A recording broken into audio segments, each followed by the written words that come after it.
Good morning students. अपन आज पढ़ेंगे, कल लेसन शुरू किया था मानव पर्यावरण,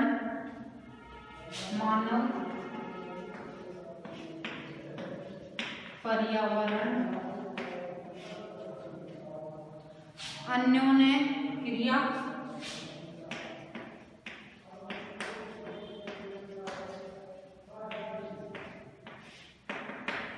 इसमें उष्णकटिबंधीय एवं उपोष्ण प्रदेश, उष्णकटिबंधीय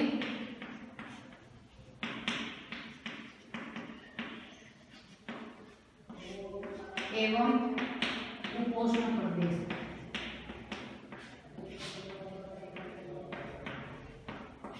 ठीक है, अब देखो इसमें अपन पढ़ रहे थे अमेजन बेसिन में जीवन, अमेजन बेसिन में जीवन। अब इसमें अपन ने कल पढ़ा था अमेजन नदी अफ्रीका महाद्वीप में बहती है। इसमें किस प्रकार का जीवन है, बेसिन किसे कहते हैं, मैंने ये तुम्हें बताया था। किसी भी नदी के द्वारा और उसकी सहायक नदियों से जितना क्षेत्र सिंचित होता है उसे बेसिन कहा जाता है। अब इसका इंट्रोडक्शन कल अपन ने पढ़ लिया था। अब है यहाँ अमेजन बेसिन में जीवन किस प्रकार का पाया जाता है, तो जीवन को प्रभावित करने वाले जो कारक हैं जैसे जलवायु है, वर्षावन है, ये अपन पढ़ रहे थे। तो यहाँ पर अपन ने पढ़ लिया था जलवायु कि यह भूमध्य रेखा के आसपास 10 डिग्री से उत्तर और 10 डिग्री दक्षिण में फैली हुई नदी है। तो यहाँ पे जीवन किस प्रकार का, यहाँ पे जलवायु किस प्रकार की पाई जाती है, उष्ण जलवायु पाई जाती है। अब अगला इसमें है, 2 पॉइंट अपन ने पढ़ लिए थे। अब है वर्षावन। वर्षावन अपन ने कल पढ़ा था ना कि उष्ण और जलवायु कैसे पाई जाती है, यहाँ उष्ण और आर्द्र, क्योंकि वर्षा भी अधिक होती है ना, यहाँ पे आर्द्र जलवायु पाई जाती है यहाँ पे।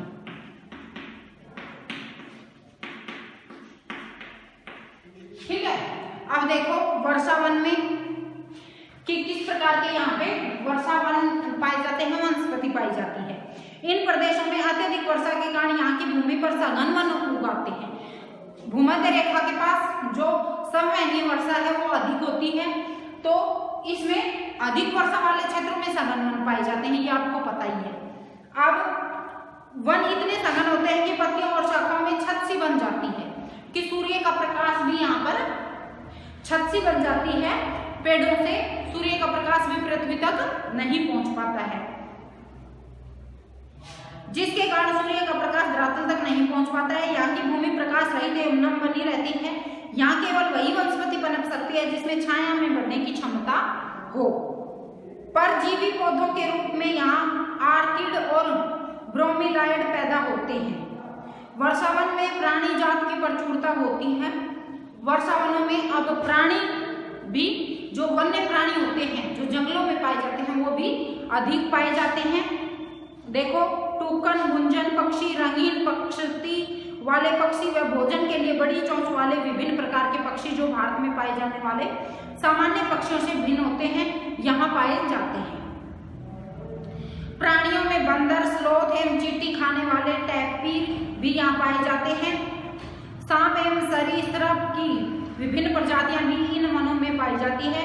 मगर, सांप, अजगर और एनाकोंडा एवं बोआ कुछ ऐसी ही प्रजातियां हैं। इसके अतिरिक्त हजारों कीड़े मकोड़े भी इस बेसिन में निवास करते हैं।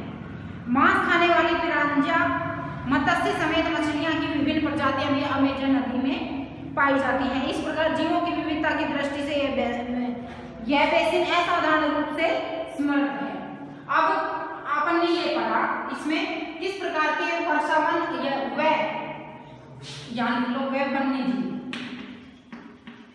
वन्य जीव।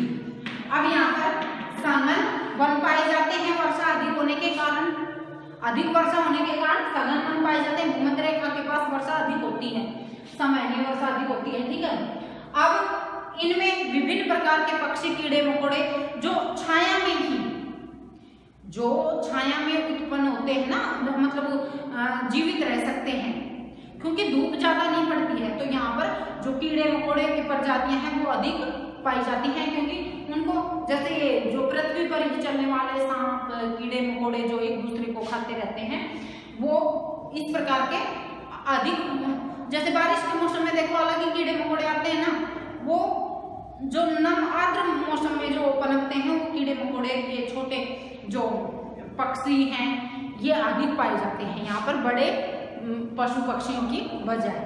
ठीक है, अब है वर्षा वन के निवासी किस प्रकार के रहते हैं।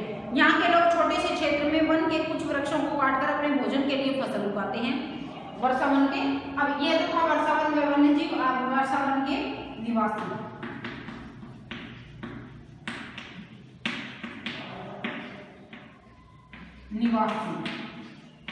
अब इनमें देखो लोगों का जीवन, लोग भी यहाँ पर, क्योंकि यहाँ आर्द्र जलवायु पाई जाती है, तो इसमें क्या है कि वनस्पति सघन पाई जाती है, अधिक वनस्पति पाई जाती है ना, तो उस वनस्पति को या पेड़ पौधों को काटकर घास वो उसके लिए फसल उगाई जाती है, कृषि की जाती है छोटे क्षेत्र में। यहाँ के पुरुष शिकार करते हैं तथा नदी में मछली पकड़ते हैं, जबकि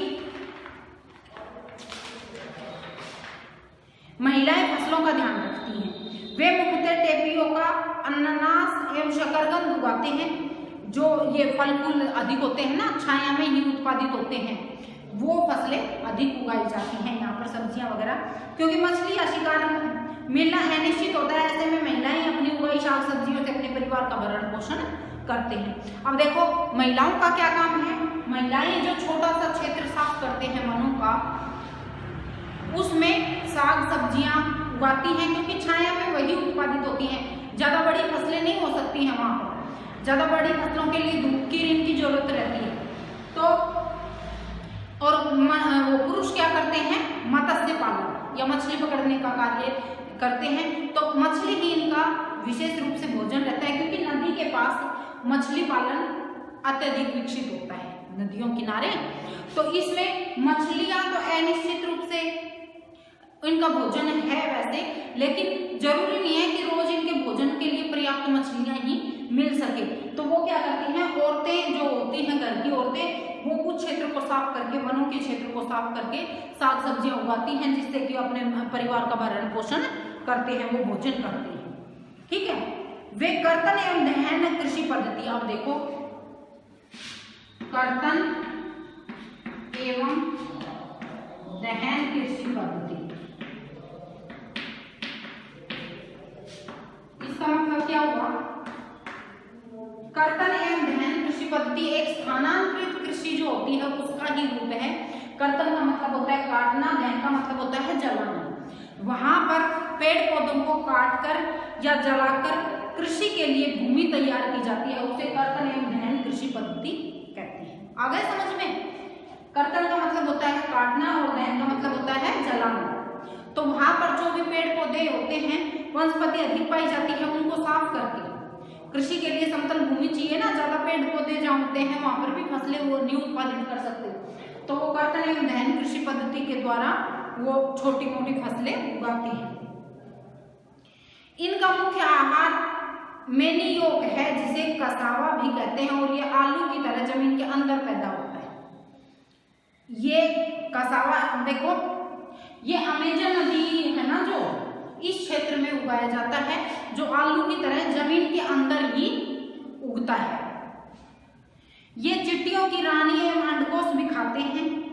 कॉफी, मक्का एवं कोको जैसी नकदी फसल भी यहाँ उगाई जाती है। अब वर्षावन अत्यधिक मात्रा में घरों के लिए लकड़ी प्रदान करते हैं। कुछ परिवार मधुमक्खी के छत्ते के आकार वाले छप्पर के घरों में रहते हैं, जबकि कुछ लोग मलोका कहे जाने वाले बड़े अपार्टमेंट जैसे घरों में रहते हैं, जिसकी छत तीव्र ढाल वाली होती है। अब यह घरों का आकार हो गया। इसमें मुख्य व्यवसाय का क्या है, मछली पालन तो पुरुष करते हैं और महिलाएं करते हैं, बहन कृषि के द्वारा साग सब्जियां उगाती हैं, कुछ फसलें उगाती हैं। अब मकान किस प्रकार के रहते हैं, यह छपरों का मतलब इनकी जो छत होती है वो ढाल वाली होती है, और मलोका कहे जाने वाले अपार्टमेंट जो बड़े बड़े बने हुए होते हैं उन्हें मलोका कहा जाता है इनकी भाषा में। ठीक है, अब अमेजन बेसिन के लोगों का जीवन धीरे धीरे बदल रहा है। पुराने समय में वन के अंदर पहुंचने के लिए नदी मार्ग ही एक मात्र उपाय था। 1970 में ट्रांस अमेजन महामार्ग, अब 1970 में ट्रांस अमेजन महामार्ग, इसका मतलब है कि उस क्षेत्र में एक सड़क मार्ग बनाया गया जिसका नाम क्या था, ट्रांस अमेजन महामार्ग। वर्षावन के सभी भागों तक पहुंचना संभव हो गया। इसको इतना लंबा बनाया गया है कि जो ये अमेजन बेसिन है इसमें सभी भागों तक इसके द्वारा पहुंचा जा सकता है। ठीक है, अब इसके बाद में है अनेक स्थानों पर पहुंचने के लिए हवाई जहाजों में हेलीकॉप्टर का उपयोग किया जाता है। इस प्रक्रिया के फलस्वरूप वहां की मूल आबादी को उस क्षेत्र से बाहर निकलकर नए क्षेत्र में बसना पड़ा, जो वे पौराणिक तरीके से खेती करते हैं। विकास की गतिविधियों के कारण जैविक विविधता वाले वर्षावन धीरे धीरे नष्ट हो रहे हैं। ऐसा अनुमान है कि प्रतिवर्ष अमेजन बेसिन के वर्षावन का बड़ा भाग लुप्त होता जा रहा है। आप देख सकते हैं कि वर्षावनों के लुप्त होने से व्यापक प्रभाव होता है। वर्षा के कारण मिट्टी की ऊपरी परत बह जाती है और घन वन बंजर भूमि में बदल जाते हैं।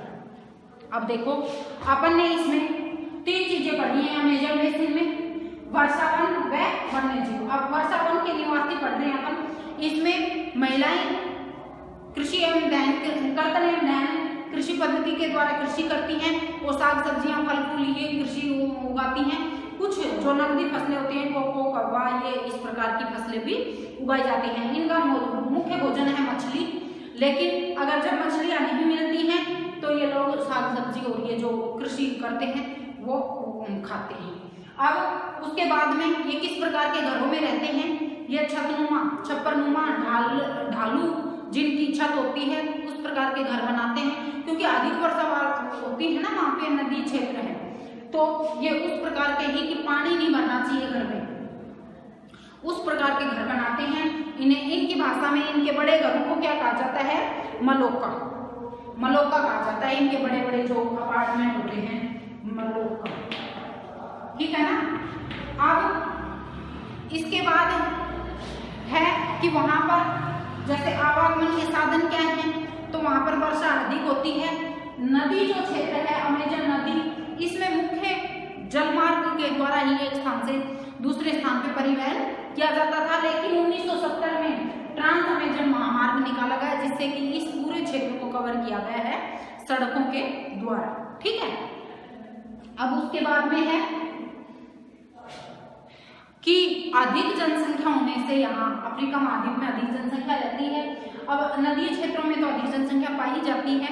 अब अधिक जनसंख्या होने के कारण अब ये क्षेत्र जो वर्षा ये वन्य क्षेत्र थे वो धीरे धीरे, क्योंकि जहाँ पर जनसंख्या अधिक निवास करती है वहाँ पर जो वो क्षेत्र हैं क्या, जो वनों के क्षेत्र हैं या वन्य जीव जहाँ पाए जाते थे, अब वो धीरे धीरे नष्ट होते जा रहे हैं।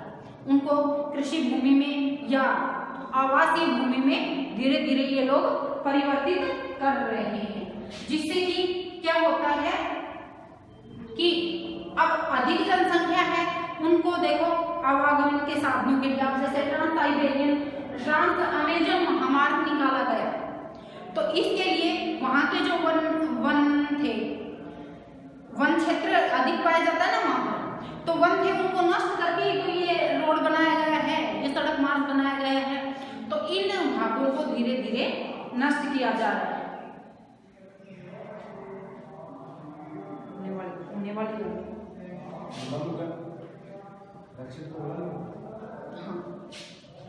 तो इसमें क्या है कि ट्रांस अमेजन महामार्ग जो निकाला गया उससे जो वहां वन क्षेत्र वहां पर अधिक पाया जाता है, मैंने अभी बताया ना कि वन क्षेत्र वहां पर अधिक और सघन वन पाए जाते हैं वर्षा अधिक होने के कारण, लेकिन अब वहाँ धीरे धीरे जनसंख्या अधिक बसावट हो रही है, तो इसलिए इन वन क्षेत्रों को नष्ट किया जा रहा है और वो भूमि किस काम में ली जा रही है, या तो वहाँ बसावट हो रही है या वहाँ परिवहन के साधनों का विकास किया जा रहा है, या तो कुछ थोड़े बहुत उद्योग वगैरह भी लगाए जा रहे हैं। वैसे ये क्षेत्र है ये पिछड़ा हुआ ही मानते हैं, औद्योगिक और ये विकास इनमें ज्यादा अब भी नहीं हुआ है। अफ्रीका महाद्वीप में इतना उद्योगों का या खनिज खूब पाए जाते हैं, लेकिन उद्योगों का उस प्रकार से विकास अभी नहीं हुआ है। तो इसमें अब आपको ये 4-5 चीजें याद रखनी है। एक तो अमेजन बेसिन में जीवन किस प्रकार का है ये अपन पढ़ रहे थे। यहाँ वर्षा अधिक होने के कारण संघनन पाए जाते हैं। उसके अलावा यहाँ पर किस प्रकार का व्यवसाय किया जाता है, तो इसमें जो स्थानांतरित कृषि है उसका ही रूप है कर्तन एवं दहन कृषि पद्धति। उसके द्वारा सिर्फ साग सब्जियां छोटे भूभाग को साफ करके और उसमें साग सब्जियां या अपने लिए जो भरण पोषण के लिए अनाज वगैरह उगाया जाता है। और उसके बाद यहाँ पर परिवहन के साधन के रूप में यहाँ जलमार्ग का ही अधिक उपयोग किया जाता था, क्योंकि ये बड़ी नदी है ना और इसकी सहायक नदियों के द्वारा। लेकिन अब 1970 के बाद यहाँ ट्रांस अमेजन महामार्ग का विकास किया गया है, जिससे कि वहाँ के क्षेत्र नष्ट हो गए हैं। अब जो वन्य क्षेत्र थे ना वो अब नष्ट हो गए हैं। ठीक है, अब इनके मकान किस प्रकार के होते हैं? इनके मकान होते हैं कि क्योंकि अधिक वर्षा होती है, अधिक वर्षा वाले क्षेत्र की वजह से इनके मकान किस प्रकार के होंगे? ढालू छत वाले होते हैं। और जो बड़े अपार्टमेंट होते हैं उनको क्या कहा जाता है? मलोका। ठीक है, तो इस प्रकार अपन ने ये सारी चीजें, पहले तो अमेजन बेसिन में जीवन किस प्रकार का है, उसके बाद वर्षावन कौन कौन से वाहन पाए जाते हैं, कौन कौन से वन्य जीव पाए जाते हैं, और वर्षावन के निवासी किस प्रकार के वहाँ व्यवसाय करते हैं, काम धंधे करते हैं, किस प्रकार वहाँ परिवहन विकसित है और क्या वो उनका भोजन है। ये सारी चीजें अपन ने पढ़ी हैं। अब कल अपन पढ़ेंगे गंगा ब्रह्मपुत्र बेसिन में जीवन किस प्रकार का है। ठीक है।